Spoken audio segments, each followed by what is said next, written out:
something that I've always told myself is just embrace the suck, because you're definitely going to miss it one day. So you just got to embrace it.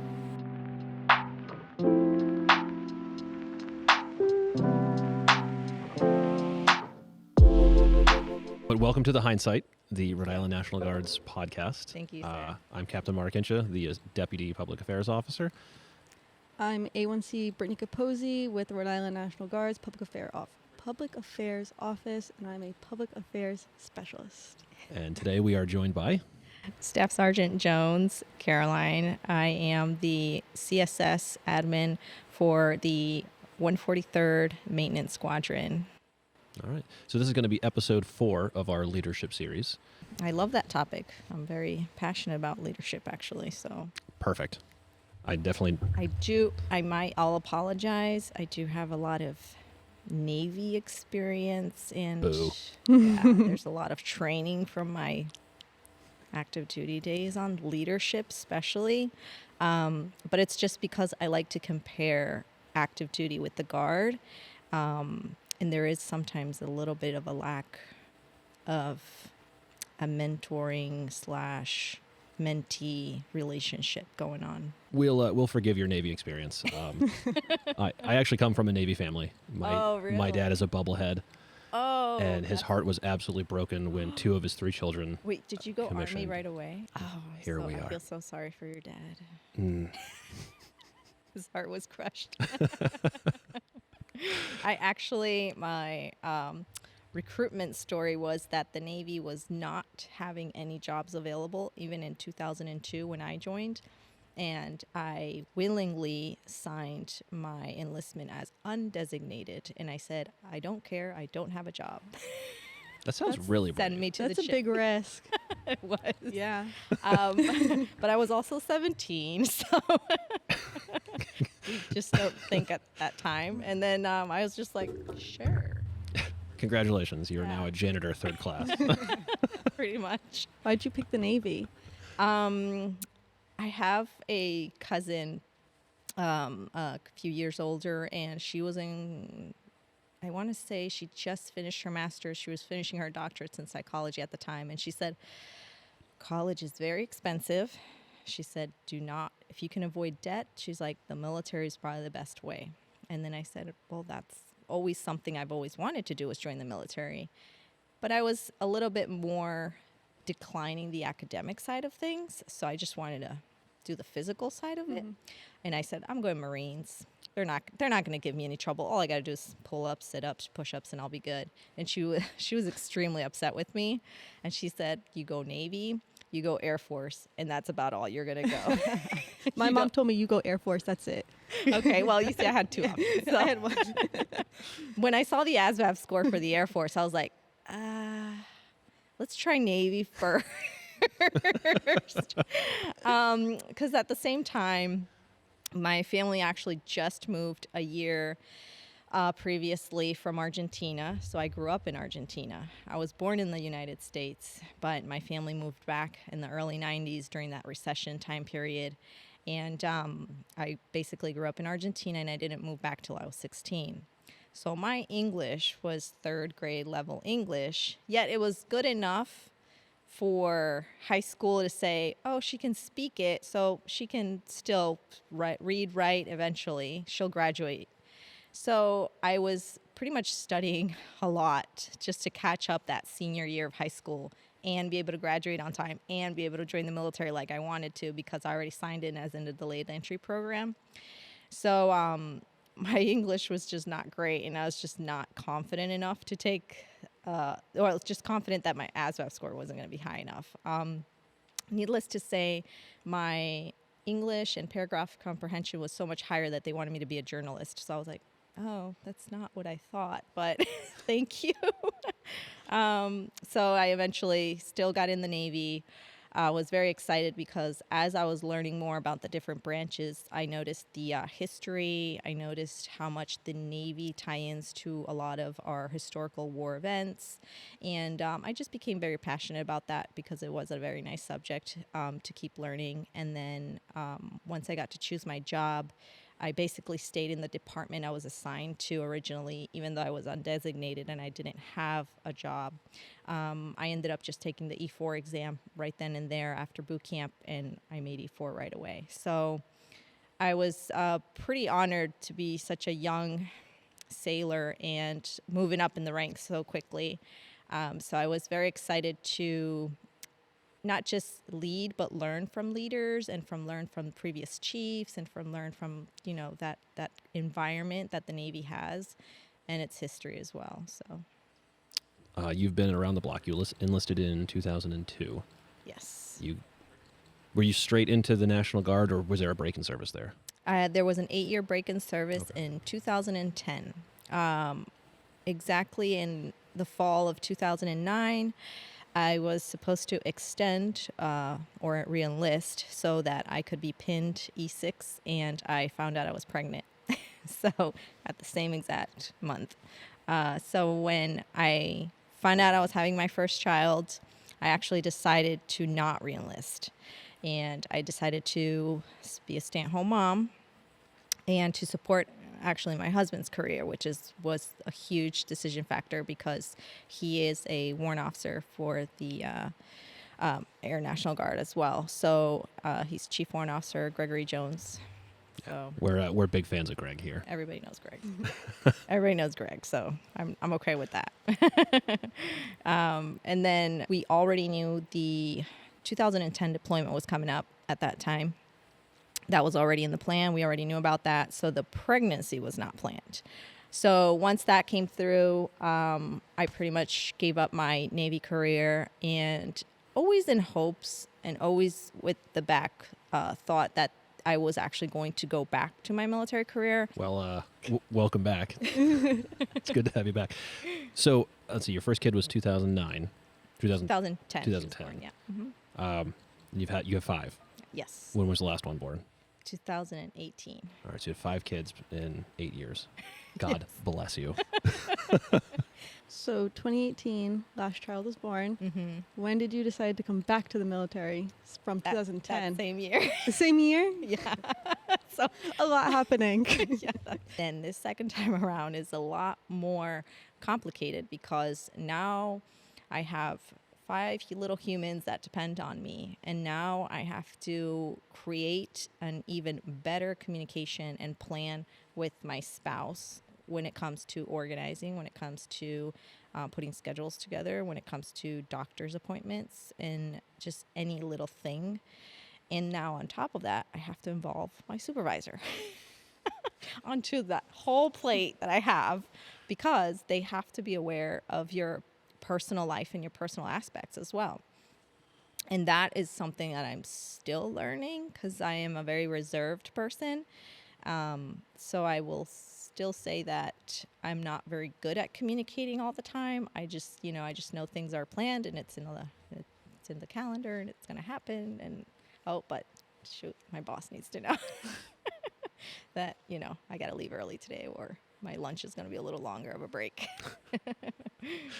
Yeah, I had a similar experience. I mean, obviously, I didn't have a break in service, but I did enlist, and then at a point later in my career, commissioned. Oh, okay. And my reasons for enlistment were very me-centric. Mm-hmm. I mean, it was, I want the benefits. Mm-hmm. I want to have a job where people look up to me. Mm-hmm. I want to be the guy in uniform. And then later on, turned around and decided to get a commission. It was still a lot of me-centric thought. If you've ever met a second lieutenant, they're still extremely me-centric humans. Yes. But I had started to conceptualize my service a little differently at that point. And there was a strong desire to commission in order to make things better. I had some experiences as a private where I said, I don't want anyone else to have these experiences. I'm going to go get a commission. Mm-hmm. And now I have the privilege of watching a couple of young soldiers and airmen under my tutelage. Struggle, sir. I get to watch, and I'm curious and I'm eager, and I want to see how your guys' careers develop. So why did you join?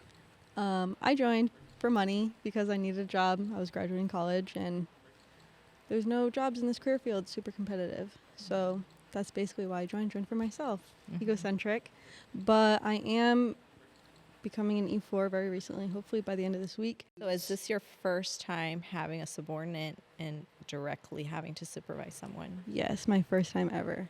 Oh, wow. Yeah, I was the youngest in the shop since I've been there for Wow. 3 years. So, That's intense. Yeah. And you'll never forget this moment. yeah. Do you have any suggestions for some advice for young Capozzi here? Her very first leadership experience? Oh gosh, be a sponge, because you want to be as absorbent of all the information as possible, and it's a lot because there's so many. If you're lucky to have a lot of good people in that leadership position where they're mentoring you, that's where you want to absorb all the good stuff. And then at the same time, it's always good to be the it person, that knowledge for someone else, but at the same time you have to stay humble and you have to know that you're also human and that you're also learning. So it's almost, they can give you feedback as well. Don't forget that you can always learn from your subordinates as well. Yeah. So those are always good traits to have. And sometimes this is where I think a lot of people are a little hesitant, where you can be more sensitive towards your subordinates and actually be friendly or be in a somewhat of a better relationship, not just work related, because they're going to look up to you. And you might be the first person that they encounter as a leader, as a mentor. And till this day, I can still pick up the phone and call my first E6 that I had, or my first chief, because I've kept in contact with them. And I've always reached out for them, even for life advice. So I believe that's kind of what you're going to be. You're going to be that person for them. So that's always good to know in the back of your head. What advice would you give a junior enlisted person? They're like day 3, and they're like, I'm lost in the sauce. What do I do to have a good career?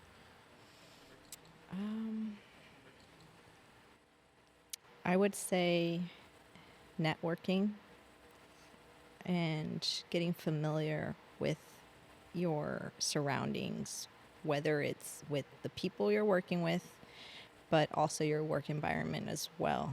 And also just being able to be flexible about that, because you will be dealing with all sorts of personalities. You will be dealing with all different situations and scenarios. So getting familiar with everything is probably lesson number 1. It's probably the most boring phase of your career, because what I literally, even in the administrative world, the first thing we're doing is, here's a giant binder of continuity. You better learn it back and forth, and and I'm updating it every week. So that's a big one. It's almost trying to motivate your subordinate to stay focused and encouraged, but yet all the boring material's coming out first. So that's a tough one, because if your environment is a very just self-operated scenario of a job, like an administrative role, a personnel list, or someone that just does paperwork, it's can be very dry and just not exciting. But at the same time, it is a service role. So it's almost like you see Capozzi. She is in a service role position.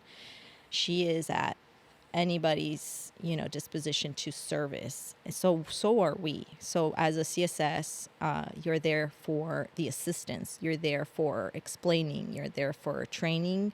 You're there pretty much as a subject matter expert when it comes to that. So if someone's coming to you with a problem, you want to be the solution, and you want it to stop right there. You don't want it to keep going up, and you not being the one to be able to provide that. So it is a position where you kind of do want to get familiar with. Do you believe there's a difference between leadership and mentorship? Yes. You want to expand on that for me? Because we are military, we are given a rank, you are given a position, you are given an authority role, and you are also in position of authority, because A1C Capozzi may not be the E6 or E7, but if she is the subject matter expert in a certain situation or with certain communication systems or something like that, she is in the position of authority, and whoever you're working with needs to respect that. So I do believe that is the leadership that comes from the job. Now, it is an educational. It is something that we can probably learn. It can be something that you're studying, because we're always constantly studying and doing PMEs and stuff like that to learn about leadership. But mentorship, it comes, it's almost like it's a natural aspect of that individual. And me personally, because of my experiences, I feel like you either have it or you don't.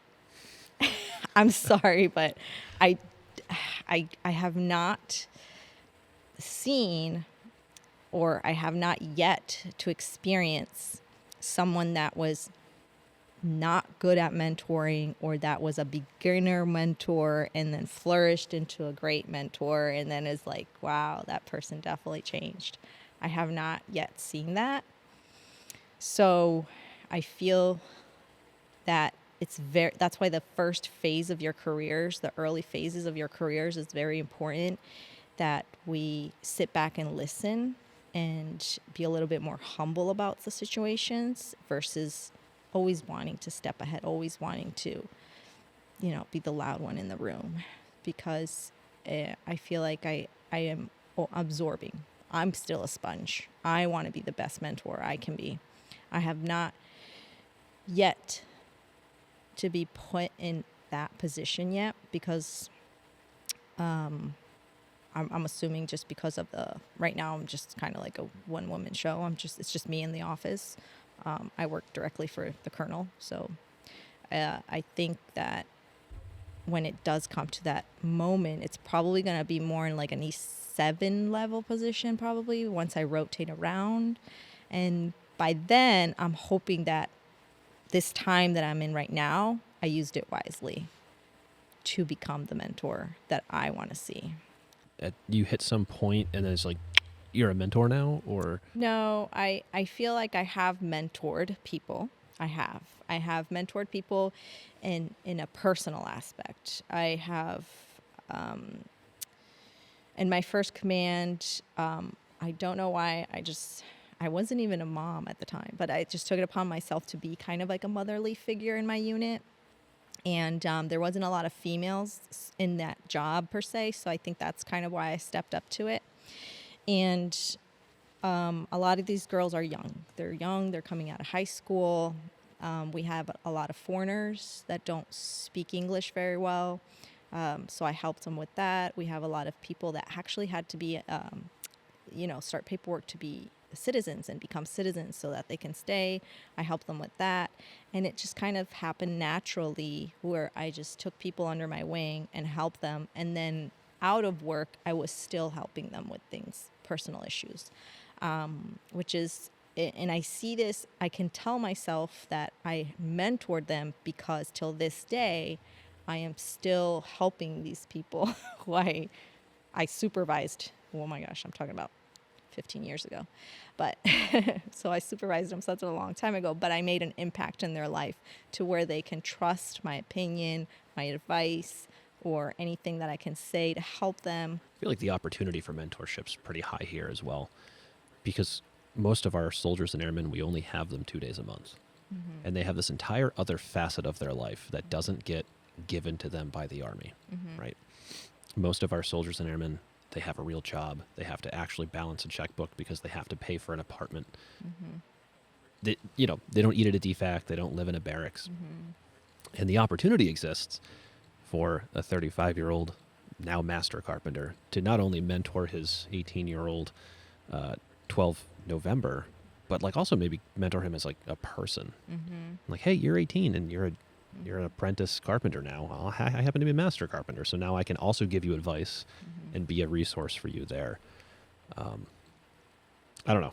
I think it's exciting that the opportunity exists. I don't know if anyone's taking advantage of it that way, but who knows? Yeah, it's a challenge. It's definitely something that it's a little bit more to take into consideration, that when you are mentoring someone in their military career in the Guard, you have to remind yourself they're going back home to a civilian job. They're going back home to civilian everyday, household issues. And you might get a call about something totally unmilitary related, but that's just how it is about mentorship. And maybe it's what, maybe that's what people shy away from, is that much responsibility. And it could be a little bit too much on their plate. Yeah, which is too bad. I think mentorship is perhaps one of the most rewarding things you can do. Absolutely. I mean, eventually you hit a point in your career where like your AFSC or your MOS is just not that fun anymore. Mm-hmm. It's like you move paperwork from this pile to this pile with a signature on it. It's like, it's not that engaging. So the chance to actually derive real joy from your job comes from seeing other people succeed. Mm-hmm.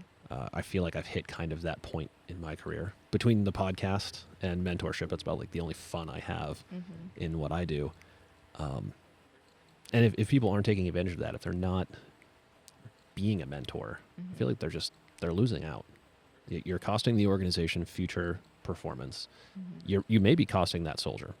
So that's something. Sorry, now I'm going to tangent myself. Came up in one of our earlier podcasts where people don't quit jobs, people quit people, right? And mentorship to me is one of those facets that connects a soldier to a unit. Someone comes in, they have the sense of, all right, I've been to basic, I kind of know how my job works, but I'm not a part of this unit yet. I don't really know how this unit works. I don't know if I belong here. And having that leader step in and connect person to person is what helps tie humans together. And then 6 years from now, when the ETS is approaching and that kid decides, all right, I'm either going to re-up or I'm going to get out, that decision is enormously informed by the experience he's had as a human, not just as a 12 November, but as a human. And that mentorship is maybe the dominant force. It's the only thing keeping them. And you're absolutely right, because this has been a topic that has been brought up for the past 2 years that I have been here. And it's funny you mention it, because it keeps coming up. The fact that our newer members have not even networked. It's been a year since they've been here, that they've been gained at least, and they haven't even networked with anyone, and they haven't even associated themselves with other people, or with the leader to say, this is the person is on my call in case something happens. Nothing. So that is a huge void that we have to fill, which I was kind of a little shocked to hear about, because this is the Guard. We are such a family-oriented environment. We are so close-knit. But in my perspective, it's just like I am here for anyone that needs it, whether it's AFSC related or not. I am definitely here for anyone that needs it, because I feel that for once in my life, the difference between my previous enlistment and this one is that I have life experience, not military career experience, which I have, and it's probably useful, the active duty world, of course, but it's the life experience that brings more value at this point, for me personally. And I am definitely here to assist with that in any shape or form. Do you have a leadership philosophy? Or maybe just like a foundational principle, like this is who I am when I lead. Something that sounds like that. I always, it's not very fancy, but I know some other people would obviously have very great words of wisdom, but I definitely always, I always lean back to The Man in the Arena. I'll read that a couple times when you're having that difficult situation, especially when you're younger and you're not realizing why you're doing these things and why you have to kind of do the crappy stuff first. But then at the same time, something that I've always told myself is just embrace the suck, because you're definitely going to miss it one day. So you just got to embrace it. All right. Thank you for joining us. Thank you for having me. This was an absolute pleasure. It was great. I had so much fun. Just talking. We don't have like an official closing yet. I We don't should think probably come up so. with one like, oh, thanks for watching, or Thanks for watching. Subscribe. Hit the like button. the like Share button. it. Yeah. Do all those things at home. Do it now. That's an order.